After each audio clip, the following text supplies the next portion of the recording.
আসসালামু আলাইকুম। পবিত্র কুরআনের অসংখ্য আয়াতের মধ্যে জানেন তো কিছু আয়াত আছে যা আমাদের একেবারে অন্যরকমভাবে ভাবায়, জীবনের গভীর দিকগুলো নিয়ে নতুন করে যেন চিন্তা করতে শেখায়। ওয়ালাইকুম আসসালাম। ঠিক বলেছেন, কিছু আয়াত মনকে বিশেষভাবে স্পর্শ করে। আজকে আমরা ঠিক তেমনই একটা আয়াত নিয়েই একটু বিস্তারিত আলোচনা করব। এটা এসেছে সূরা আন-নামল থেকে, মানে পিপিলিকা যে সূরাটা। আচ্ছা, সূরা নামল খুব গুরুত্বপূর্ণ একটি সূরা। হ্যাঁ, এর 18 নম্বর আয়াতটা। আমাদের কাছে একটা অনুরোধ এসেছে এই আয়াতটা নিয়ে, তো আমরা চেষ্টা করব এর সহজ বাংলা অনুবাদ, তারপর এর যে ব্যাখ্যা বা তাফসির, তাফসির। হ্যাঁ, আর এর ভেতরের যে শিক্ষাগুলো সেগুলো একটু সহজ করে তুলে ধরতে। অবশ্যই। আর আমাদের লক্ষ্য থাকবে শুধু একটা সার সংক্ষেপ দেওয়া নয়, বরং আয়াতটার গভীরে গিয়ে এর প্রাসঙ্গিকতা, এর তাৎপর্যটা একটু খুলে বলা। ঠিক, কারণ আয়াতটা আপাত দৃষ্টিতে মনে হয় যেন একটা ঘটনার বর্ণনা, তাই না? হ্যাঁ, কিন্তু এর ভেতরে যে কত মেসেজ লুকিয়ে আছে। আর ঘটনাটাও কি বলবো, দারুণ ইন্টারেস্টিং।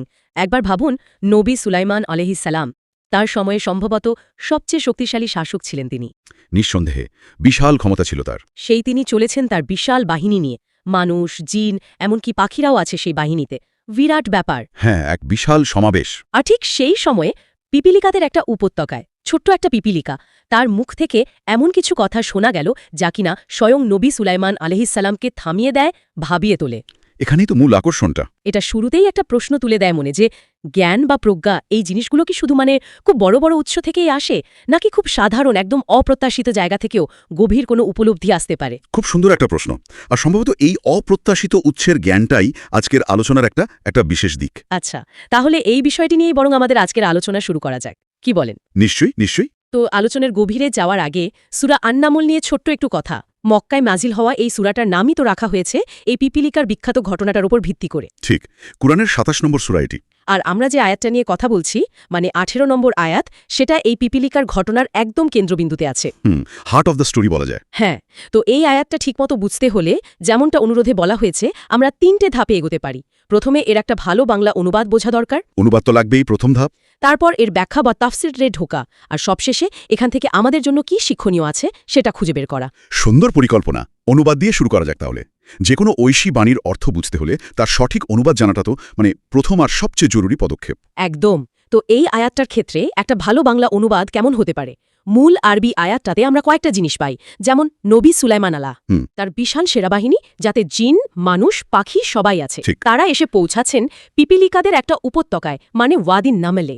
সেখানে একটা নির্দিষ্ট পিপিলিকা, কোনো কোনো বর্ণনায় নামিরাহ বলা হয়, সে কথা বলছে। হ্যাঁ, কথা বলছে। সে তার নিজের লোকদের বলছে, মানে পিপিলিকার দলকে, তাদের বাসায় বা গর্তে ঢুকে পড়তে। আর একটা কারণও বলছে কেন ঢুকতে হবে। কারণটাও খুব গুরুত্বপূর্ণ। হ্যাঁ, সে আশঙ্কা করছে যে সুলেমান আলাইহিসসালাম আর তার বাহিনী হয়তো তাদের পিষে ফেলবে, কিন্তু আসল কথাটা হলো এর পরের অংশটা, ওয়াহুম লা ইয়াশউরুন। এই জায়গাটা, এই লা ইয়াশউরুন অংশটা, হ্যাঁ, মানে তারা টেরও পাবে না বা অজ্ঞাতসারে, এই শেষ অংশটা খুব জরুরি, তাই না? অত্যন্ত জরুরি, মারাত্মক গুরুত্বপূর্ণ। এই লা ইয়াশউরুন মানে তারা টেরও পাবে না, এই কথাটাই পুরো ঘটনার মোড় ঘুরিয়ে দেয়। কিভাবে, একটু বুঝিয়ে বলবেন? দেখুন, শুধু যদি শাব্দিক অনুবাদ করা হয় এর গভীরতা বোঝা কঠিন। কেউ যদি শুধু বলে সুলাইমান ও তার বাহিনী তোমাদের পিষে ফেলবে, তাহলে কি মনে হবে?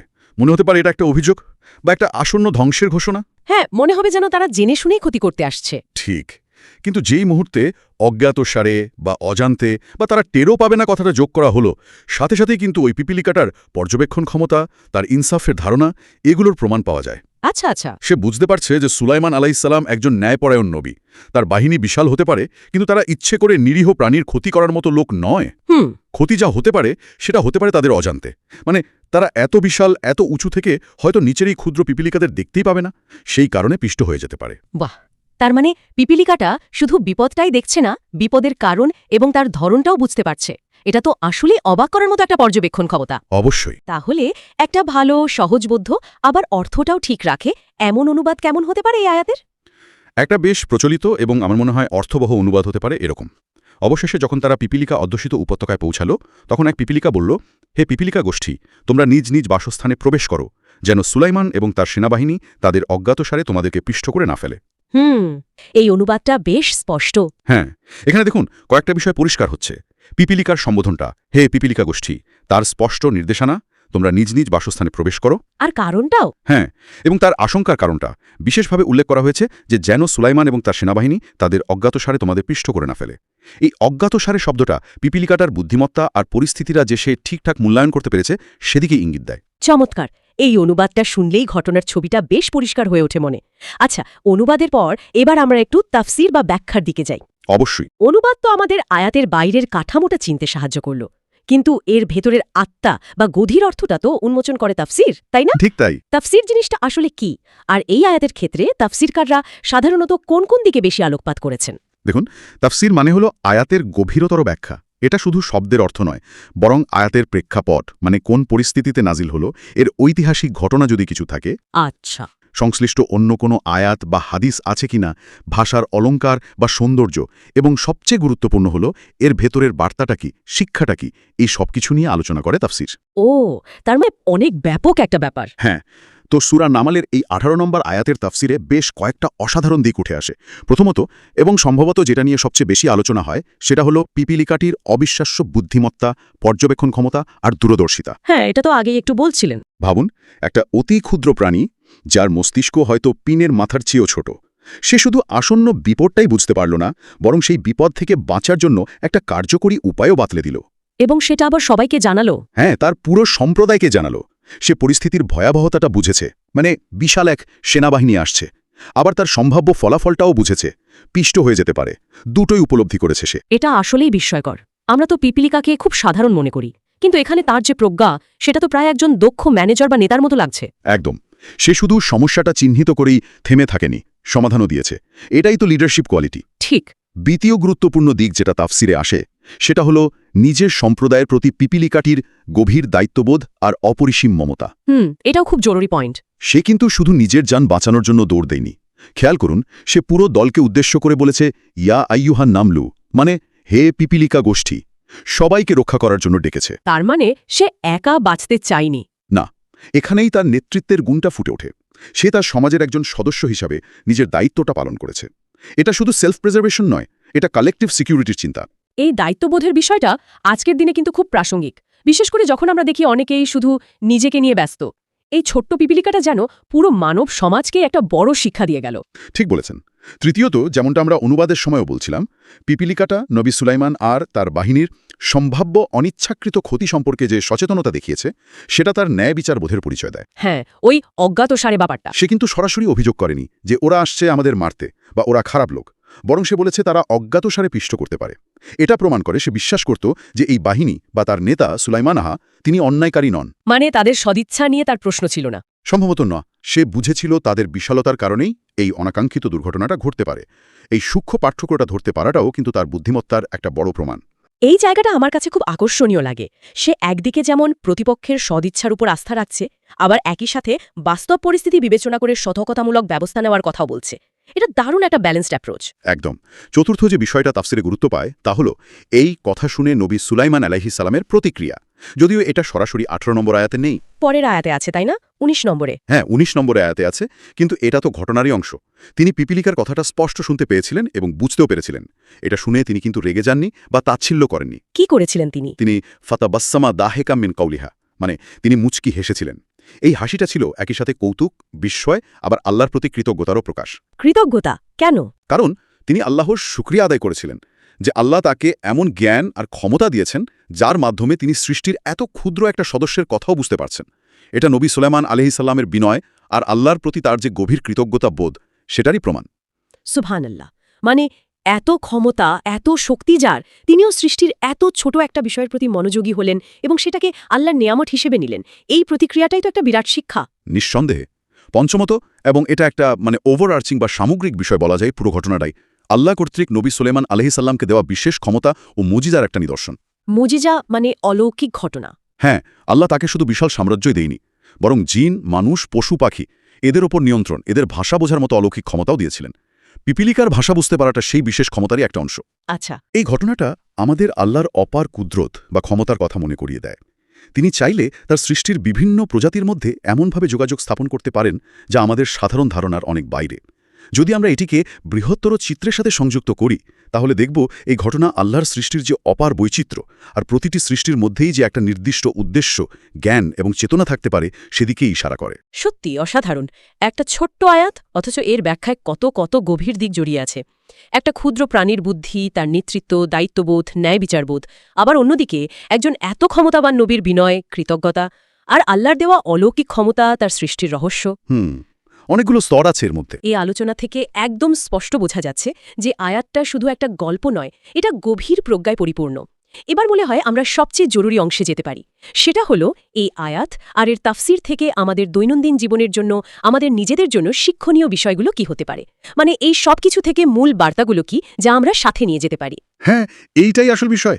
এই আয়াত থেকে আমরা বেশ কয়েকটা অত্যন্ত মূল্যবান এবং প্রায়োগিক শিক্ষা বা শিক্ষা গ্রহণ করতে পারি। প্রথম এবং সম্ভবত সবচেয়ে শক্তিশালী শিক্ষা হলো বিনয়, হিউমিলিটি। বিনয়। যেমনটা বলছিলাম, নবী সুলাইমান আলাইহিস সালাম ছিলেন তার সময়ের সম্ভবত সবচেয়ে ক্ষমতাধর ব্যক্তি। তার হুকুমে বাতাস বইত, জিনেরা কাজ করত, পাখিরা খবর আনত। ভাবা যায় এমন একজন মানুষ হয়েও তিনি একটা ক্ষুদ্র, প্রায় অদৃশ্য পিপিলিকার কথায় কান দিয়েছেন, তার কথাকে গুরুত্ব দিয়েছেন এবং সেটার জন্য আল্লাহর শুকরিয়া আদায় করেছেন। এর শিক্ষাটা কি? শিক্ষাটা হলো আসল ক্ষমতা বিনয়ের সাথেই আসে।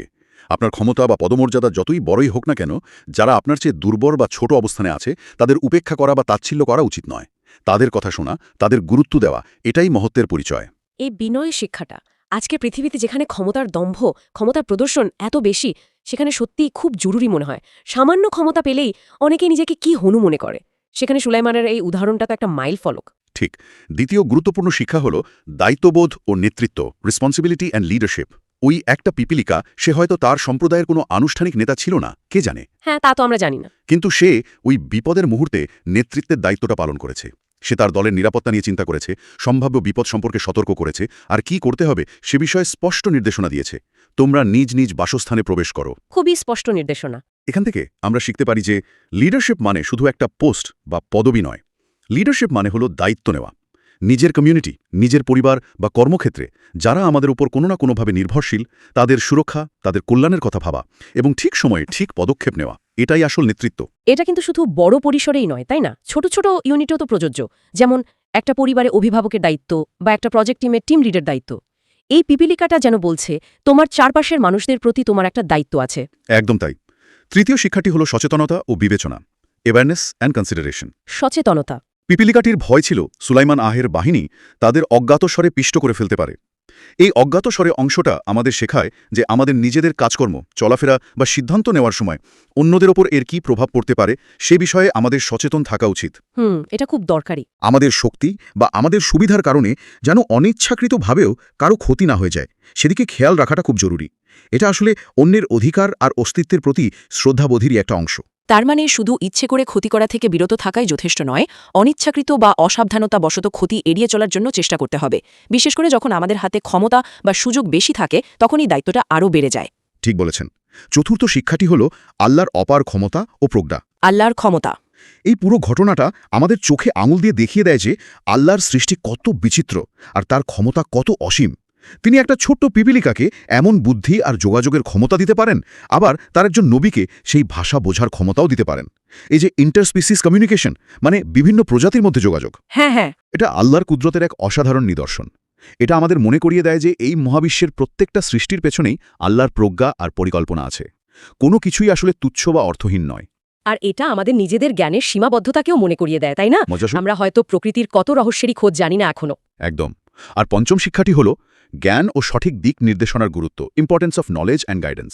জ্ঞান আর দিক নির্দেশনা। ওই পিপিলিকাটা তার পর্যবেক্ষণ থেকে যে জ্ঞান লাভ করেছিল, সেটা ব্যবহার করে সে তার সম্প্রদায়কে আসন্ন বিপদ থেকে রক্ষা করেছিল। সে সঠিক সময়ে সঠিক তথ্য দিয়ে তাদের সঠিক পথে চালিত করেছিল। এটা আমাদের শেখায় যে জ্ঞান অর্জন করা কতটা জরুরি, আর সেই জ্ঞানকে নিজের এবং অন্যের কল্যাণে ঠিকমতো ব্যবহার করাটা আরও কত বেশি গুরুত্বপূর্ণ। সঠিক জ্ঞান আর দিক নির্দেশনা একটা সমাজকে, একটা দলকে ধ্বংসের হাত থেকে বাঁচাতে পারে। বাহ! তাহলে যদি আমরা এই শিক্ষাগুলোকে একসাথে করি, তাহলে দাঁড়াচ্ছে ক্ষমতার একেবারে শিখরে থেকেও বিনয়ী হওয়া, নিজের কমিউনিটির প্রতি গভীর দায়িত্ববোধ রাখা এবং দরকার হলে নেতৃত্ব দেওয়া, চলার পথে অন্যের প্রতি, বিশেষ করে যারা দুর্বল, তাদের প্রতি সর্বোচ্চ সচেতনতা আর বিবেচনা বজায় রাখা, আল্লাহর অসীম ক্ষমতা ও প্রজ্ঞার ওপর সব সময় বিশ্বাস রাখা, আর জ্ঞান অর্জন করে সেটা সঠিক নির্দেশনা দেওয়ার কাজে লাগানো। সুন্দর সারসংক্ষেপ। এই শিক্ষাগুলো তো শুধু ধর্মীয় প্রেক্ষাপটেই না, আমাদের ব্যক্তিগত জীবনে, সামাজিক সম্পর্কে, কর্মক্ষেত্রে, এমনকি পরিবেশ সচেতনতার ক্ষেত্রেও তো সমানভাবে প্রাসঙ্গিক আর মূল্যবান। অবশ্যই এগুলোকে আপনি সার্বজনীন বা চিরন্তন মানবিক মূল্যবোধও বলতে পারেন, যা এই ছোট্ট একটা ঘটনার মাধ্যমে আল্লাহ আমাদের শিখিয়েছেন। অসাধারণ। আজকের এই গভীর পর্যালোচনায় আমরা শ্রোতার অনুরোধ অনুযায়ী সূরা আন-নামলের 18 নম্বর আয়াতটির অনুবাদ, এর তাফসীর এবং এর থেকে প্রাপ্ত জীবনঘনিষ্ঠ শিক্ষাগুলো নিয়ে বিস্তারিতভাবে কথা বললাম। আমরা দেখলাম কিভাবে একটা আপাত সাধারণ ঘটনা থেকে বিনয়, নেতৃত্ব, দায়িত্ববোধ, সচেতনতা এবং আল্লাহর ক্ষমতার মতো গভীর বিষয়গুলো অনুধাবন করা যায়। মূল বার্তায় এটাই প্রতিধ্বনিত হচ্ছে যে প্রজ্ঞা যে কোনো উৎস থেকেই আসতে পারে, যদি আমাদের গ্রহণ করার মতো মন থাকে, আর ক্ষমতা ও দায়িত্ববোধ এই দুটো জিনিস হাতে হাত রেখে চলা উচিত। আলোচনাটা শেষ করার আগেই শ্রোতাদের জন্য একটা চিন্তার খোরাক রেখে যেতে চাই। আচ্ছা, বলুন। আমরা দেখলাম একটা পিপিলিকার বুদ্ধিমত্তা, তার যোগাযোগ ক্ষমতা, তার সম্প্রদায়ের প্রতি দায়িত্ববোধ। এই ঘটনাটা মনে একটা গভীর প্রশ্ন জাগায় নাকি, যে প্রকৃতির মাঝে, বিশেষ করে যেসব প্রাণীকে আমরা খুব সাধারণ, নগণ্য বা হয়তো বুদ্ধিহীন বলে মনে করি, তাদের মধ্যে কি যোগাযোগের এমন কোনো জটিল ব্যবস্থা বা সামাজিক কাঠামো বা এমনকি চেতনার এমন কোনো স্তর লুকিয়ে আছে যা আমরা মানুষরা এখনো আবিষ্কার করতে পারিনি বা হয়তো প্রতিনিয়ত উপেক্ষা করে চলেছি? গভীর প্রশ্ন। এই পিপিলিকার ঘটনায় কি আমাদের সেই অনদেখা জগতের প্রতি, প্রকৃতির সূক্ষ্ম যোগাযোগের প্রতি নতুন করে মনোযোগী হতে উৎসাহিত করে না? সত্যি ভাবনার বিষয়।